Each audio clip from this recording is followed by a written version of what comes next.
Well, hello, everyone. I'm so happy that we are able to have our authors and editors here for our new book, The Black Reparations Project. I don't know if this is going to show up backwards in the video, but we have here today our But you editors, should Dr. show people the actual cover.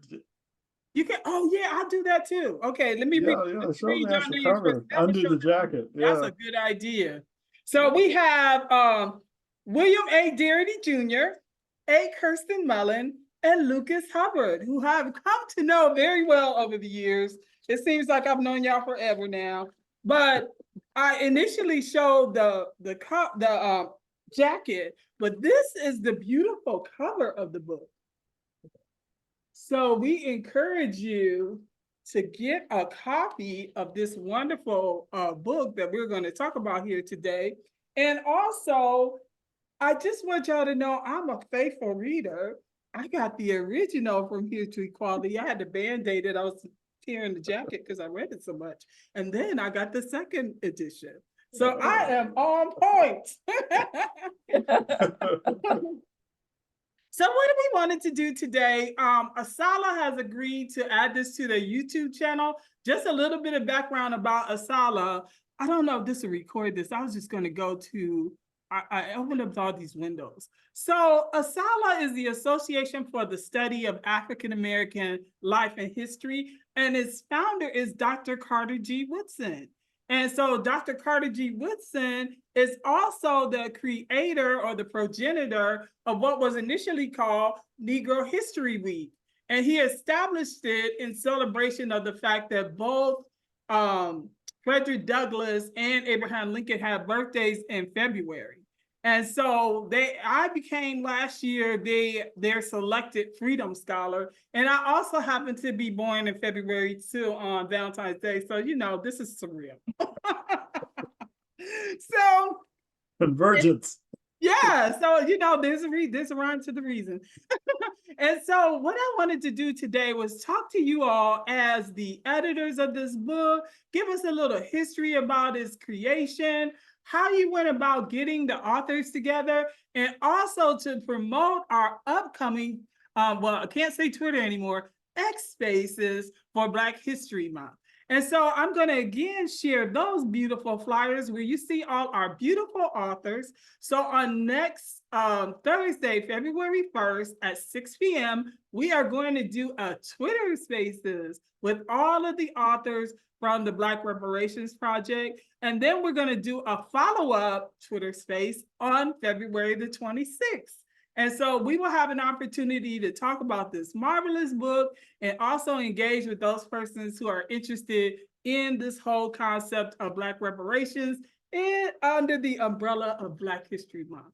So just one more thing before I turn it over to y'all about my feelings about Black History Month.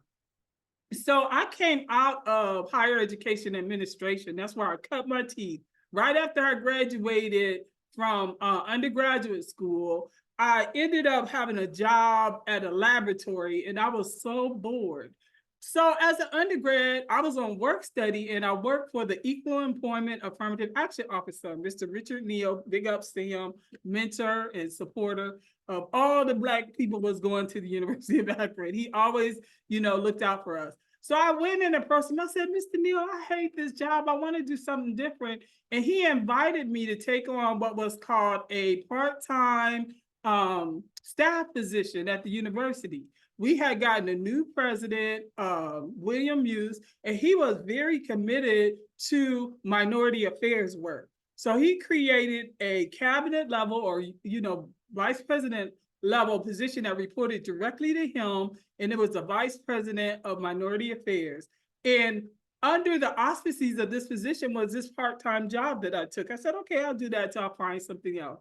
So I ended up kind of creating the first minority program that we had at our campus. And I thought it was just going to be a little foray until I found something else. Well, it did so well at the university in terms of recruiting and, acclimating Black students to the campus, that the president turned it into a full-time administrative faculty position. So that's my foray into higher education. So part of my charge was Black History Month. So every year, Black History Month rolls around for me like Christmas, because I remember all these wonderful programs. And so that is why I asked you all to kind of be our stars of this event by talking about the Black Reparations Project. So my first question to the authors is, how did the Black Reparations Project begin as an idea? Well, I guess I'd like to try to start the answer, and I know that both Kirsten and Lucas will have more to add to this.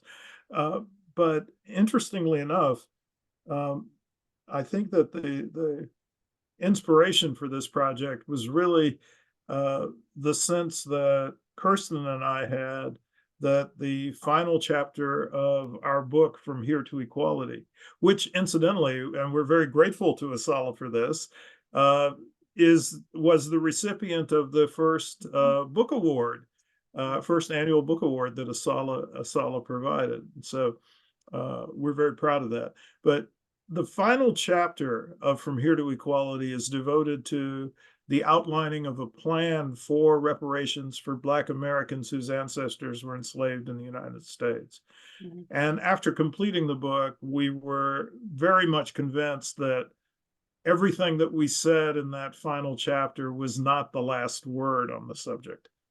And so as a consequence, we assembled a group of scholars that we call the Reparations Planning Committee. And that group of scholars obviously includes you as well, Lisa. And we asked for the members of that planning committee to develop chapters and essays that would address the questions of how we could best implement a reparations plan for Black American descendants of U.S. slavery that went beyond the kinds of approaches and strategies that we had pursued in Chapter 13. I might add that, as we began to talk more about the ideas behind From Here to Equality and the historical discoveries that we made and others as well, we began to hear some similar questions from audiences, from participants, that clarified for us where the points of understanding were, but also where there were issues that were not quite clear. And some of them may seem pretty basic, but after you hear them several times, you think, okay, there's something to this. We need to really pay attention to it. Mm-hmm. One of them that we heard often was this concern that it would be really difficult for individuals to trace their genealogy to an ancestor who had been enslaved in the United States. And so it was really helpful, to have that fabulous chapter from Evelyn McDowell, mm-hmm. Demonstrating that, in fact, there are many more tools, more search tools available online, but also that, but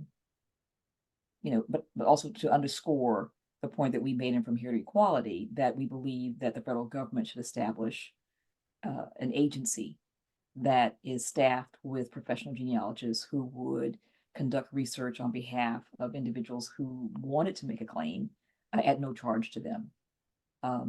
Another thing that came up often, was our understanding that many people were confused about the difference between wealth and income. And people often use the term interchangeably. And so trying to give them, some more information about what we're talking about when we say we want to see the racial wealth gap be closed, which is not the same thing as the income gap being mm-hmm. closed. So I would say just, kind of this compendium of issues, questions that kept coming up in the conversations we were having informed the topics of many of the topics of the chapters in the Black Reparations Project Handbook. Wonderful.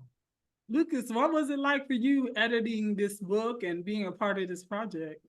Well, it was really exciting, and it was fantastic to be part of such a renowned group of scholars and working on such important issues. And I was going to add to your initial question, Lisa, that I came to the Reparations Planning Committee a little bit later on. So when a lot of the scholarship was already underway, I think I joined in late 2019, early 2020, and it was very exciting to kind of jump into this this ecosystem where all of this great research was happening.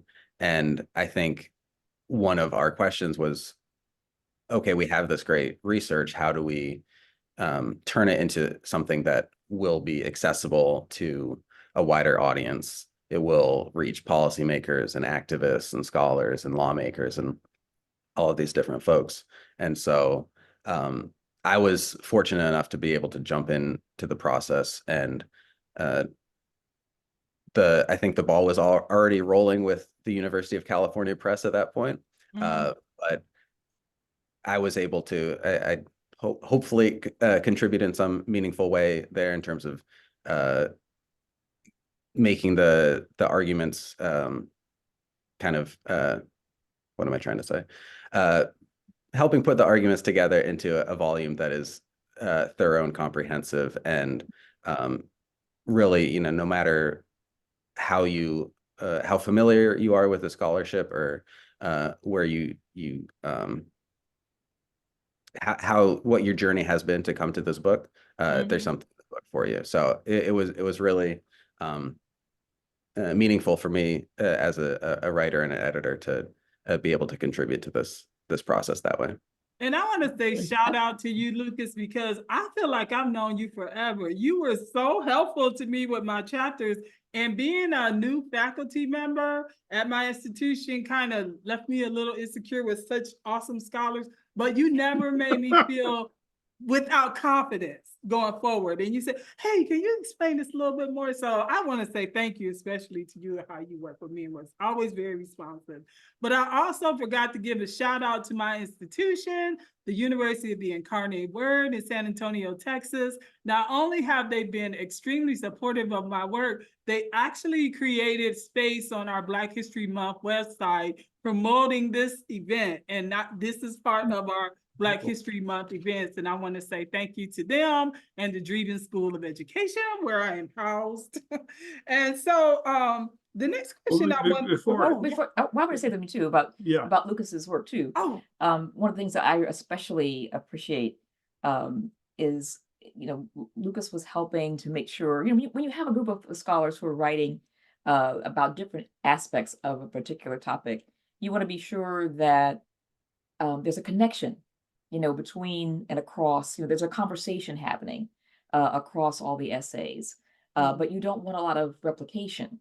And, you know, I think Lucas was incredibly adept at, you know, helping to weave the different trains of thought together, and figuring out, you know, where, you know, we may need to add a little more, you know, to flesh out an idea a bit more, to provide more context in some instances, you know, to make the work a little bit more concrete, which I think is just really crucial for a book of this type. And I mean, you alluded, Lisa, earlier to this notion that, you know, this is the book that you want, or maybe it was Lucas actually who said you want, you know, people who are familiar with the topic, but also those who are very new to it, to be able to, you know, immediately, you know, begin to digest the work, and to figure out, you know, where are the nuances, where are the issues that they need to become more familiar with, so that they can be, you know, in communication with others who are talking about the reparations movement, especially as it relates to Black American descendants of U.S. slavery. Yeah, and I wanted to add that initially the vision was to generate essentially a report that was self-published by the Reparations Planning Committee. But then when we learned that there was interest on the part of the University of California Press, it required us to pivot a bit in terms of how this project was going to be structured. And I think Lucas was instrumental in helping us make the transition from thinking about putting this out as a report versus putting it out as a book, which would be an edited volume of essays. I also want to mention, of course, that your work, your contribution to the Black Reparations Project is an attempt to indicate ways in which adult education can be mobilized for the purposes of informing people about reparations and about reparations advocacy. And I think that this is something that's very, very different from what was originally in From Here to Equality, where we didn't really explore the question of how do you make the general public more aware of these issues, and how do you help them become more sympathetic to the claim for reparations that's been made by Black American descendants of U.S. slavery for close to 160 years. Absolutely. And shout out to William T. Grant Foundation, who also supported the making of this book and gave us grant funding to get that accomplished. And I'm glad you made the pivot to adult education, because as you can see in the background, I have my AAACE logo on purpose. But similar to what you were saying to Lucas, that was important to me, that I write in a style that was accessible. And also I wanted us to kind of get into this social media space, to get at these adults in what we call in our field, non-formal education.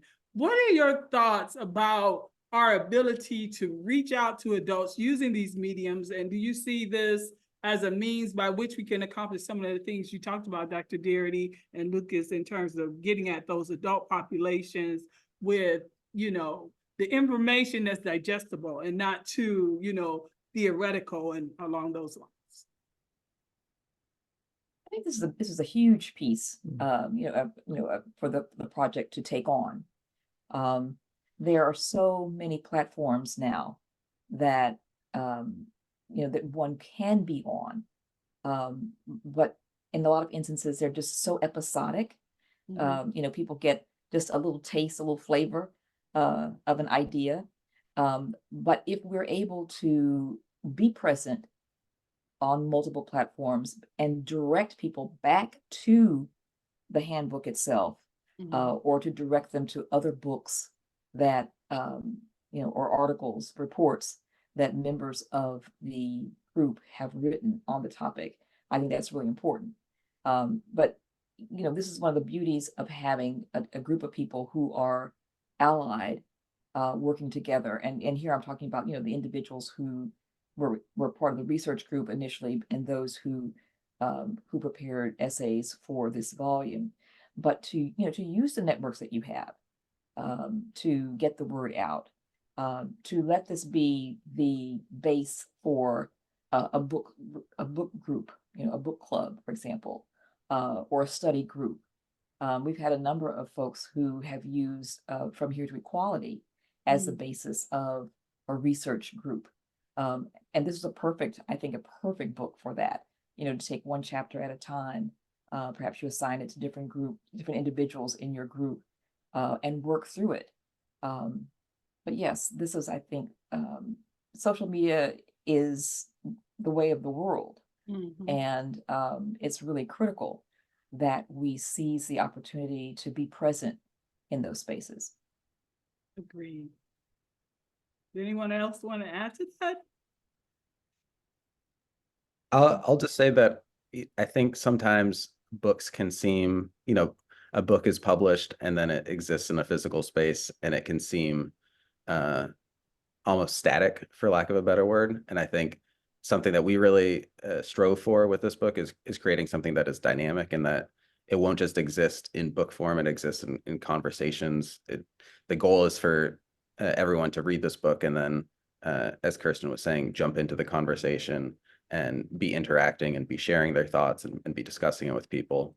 And so I think, as you said, Lisa, social media is a huge component of that. And I think we would like the response and the audience interaction with this to be as dynamic as possible. And I think having conversations in these spaces is a huge part of that. Yeah. Wonderful. Well, I know I promised you all I wouldn't keep you long, and if I tell you a fib, you won't come back when I ask you again.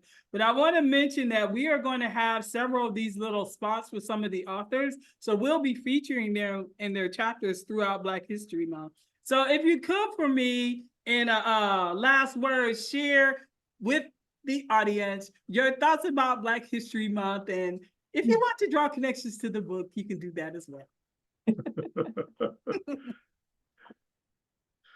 Well, I'm thinking that, you know, there's a sense in which the history of Black people in the United States is so well integrated with the history of the nation as a whole that, you know, there's always been this skepticism that some people have had about the necessity of having Black History Month.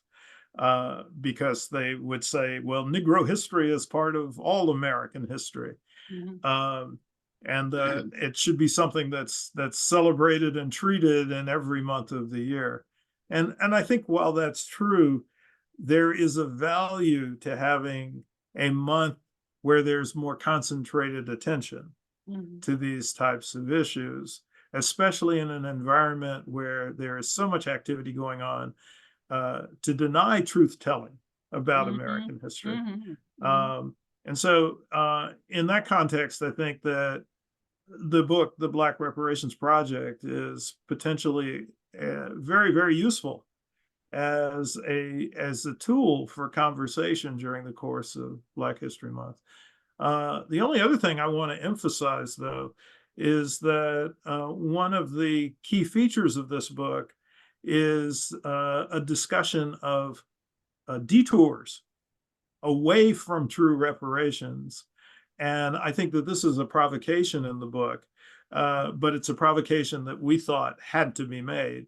And so there are two detours that we talk about at length in the book, and I hope we'll have an opportunity to explore Yes. during the course of the X Space platform Yes. events. Definitely. And one of these detours is this fascination that people suddenly have with trying to do something that they're calling reparations at the state and local level. And the other is the attachment that people have to a piece of congressional legislation known as H.R. 40. Okay. And we think that Sandy, these we are don't want both. you to stay too much because we got to have a cliffhanger to get people All right, but that's to come coming. next week. So that's did you have any thing else, Kirsten and Lucas, before we close out? Well, I just want to say briefly, and I won't go into the whole all of what I was going to say, but I wanted to, affirm that, Black History Month for me is an invitation to dig deeper. Mhm. And we want to invite others to look, at their own family's history. If if the person is white, to interrogate their family's wealth position and find out, what the source of that money is. Mhm. Many white people will say, oh, my family, we didn't own slaves, or we came to the United States after the period of slavery had ended. We didn't benefit from that at all. But I think there are all kinds of connections to largesse that was Mhm. handed out by the U.S. federal government that white Americans received that Black Americans did not. And it's Absolutely. important for people to understand that history, Mhm. to know where their family stood and how how the position that they occupy, the financial position that they occupy currently, Mhm. was assisted by the U.S. federal government. Yes. Lucas, Black History Month. I feel like this is a trap for me to have the last word on Black History Month. You want to have something. I have something else to say. I'm very wary of the optics of it. But no, I think what Kirsten said was spot on there. I think, no matter what we look like, there is the history of Black people in this country is intertwined with our history. And as a white person from a white family, like there's undoubtedly things for someone like me to interrogate during this period. And I think there's